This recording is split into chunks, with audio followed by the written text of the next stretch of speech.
तो संभल हिंसा, हिंदुओं के पलायन और जांच रिपोर्ट पर ऐशबाग ईदगाह के मौलाना खालिद रशीद फिरंगी महली ने प्रतिक्रिया दी है। उन्होंने अपने बयान में कहा कि गोपनीय रिपोर्ट बाहर कैसे आई, इसकी जांच होनी चाहिए। हमारे संवाददाता अभिषेक पांडे ने खालिद रशीद से खास बातचीत की है, वो देखिए। बीते साल संभल हिंसा के बाद से बनाई गई जांच कमेटी की रिपोर्ट सामने आ चुकी है। कमेटी ने अपनी रिपोर्ट मुख्यमंत्री योगी आदित्यनाथ को सौंप दी है। गोपनीय रिपोर्ट थी, लेकिन उसके कुछ अंश बाहर आए हैं, जिसमें ये कहा गया है कि संभल में बीते कई सालों में डेमोग्राफी चेंज करने की एक साजिश हुई है और वहाँ पर एक कम्युनिटी यानी माइनॉरिटी कम्युनिटी बहुत तेजी से आबादी बढ़ी है। हिंदुओं की आबादी 45% से गिर के 15% पे आ गई है और हिंदुओं का बड़े पैमाने पर पलायन हुआ है। इस रिपोर्ट के आने के बाद से कई जगहों पर इस रिपोर्ट को लेकर के लोग सवाल खड़े कर रहे हैं। कई जगहों पर विश्व हिंदू परिषद, विश्व हिंदू रक्षा परिषद के लोग प्रदर्शन कर रहे हैं, कह रहे हैं कि हिंदुओं के साथ साजिश हो रही है। हम इस वक्त ऐशबाग ईदगाह में हैं। मौलाना खालिद रशीद जी हमारे साथ हैं। आपका इस पे हम टेक चाहते हैं। आपको क्या लगता है, ये जो रिपोर्ट आई है, इसके कुछ अंश बाहर आए हैं, इसके बाद से सवाल उठ रहा है कि बड़े पैमाने पर हिंदुओं के पलायन कराए गए।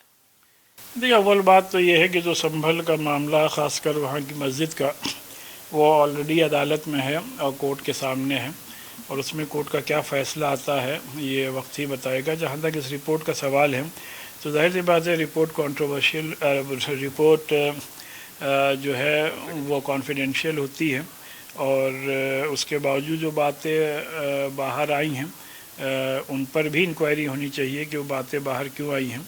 और जहाँ तक आम मुसलमानों का सवाल है तो मुसलमानों ने हमेशा इस बात की कोशिश की है कि पूरी तरीके से अमन अमान कायम रहे। और जहाँ तक पलायन का मामला है तो कहीं भी मुसलमान कभी भी किसी पर जुल्म ज़्यादती या किसी को ज़ाहिर सी बात है हटाने का या किसी को कहीं से बेघर करने का की कोशिश नहीं करते हैं।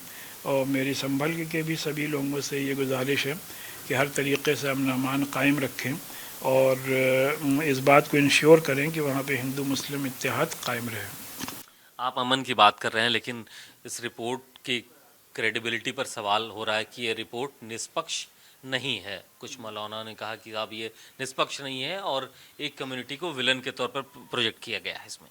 देखिए, रिपोर्ट तो हमने ना देखी है ना पढ़ी है, तो लिहाजा रिपोर्ट पर तो कोई कमेंट नहीं किया जा सकता है।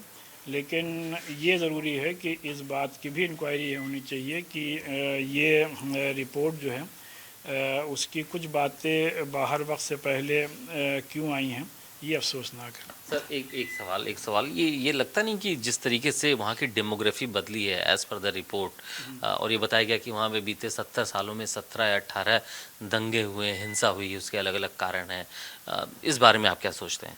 देखिए, दंगे मुल्क के बहुत से हिस्सों में दंगे हुए हैं जो कि अफसोसनाक है। और कई जगहों पर आप देखिए तो कहीं से कोई कम्युनिटी शिफ्ट हुई है दूसरी जगह से, कहीं से कोई कम्युनिटी शिफ्ट हुई है। तो ये कहना कि कोई एक पर्टिकुलर कम्युनिटी एक जगह से शिफ्ट हुई है, ये बात प्रैक्टिकली तौर पर सही नहीं है। बल्कि हर जहाँ पर भी दंगे हुए हैं, कहीं से एक कम्युनिटी शिफ्ट हुई है, कहीं से दूसरी शिफ्ट हुई है, जो कि नहीं होना चाहिए और इस पर रोक लगनी चाहिए। बहुत शुक्रिया हमसे बात करने के लिए। मौलाना खालिद रशीद साहब थे। उनका कहना है कि पहली बात तो ये रिपोर्ट बाहर कैसे आई, इसकी ही इंक्वायरी होनी चाहिए, और दूसरी कि संभल में जो हुआ वो मामला सब जुडिस है, वो तो निर्णय बाद में आएगा, और उसके पहले जिस बात को लेकर के चर्चा हो रही है फिलहाल वो नहीं होना चाहिए। कैमरामैन सरबजीत के साथ अभिषेक पांडे, इंडिया डेली, लखनऊ।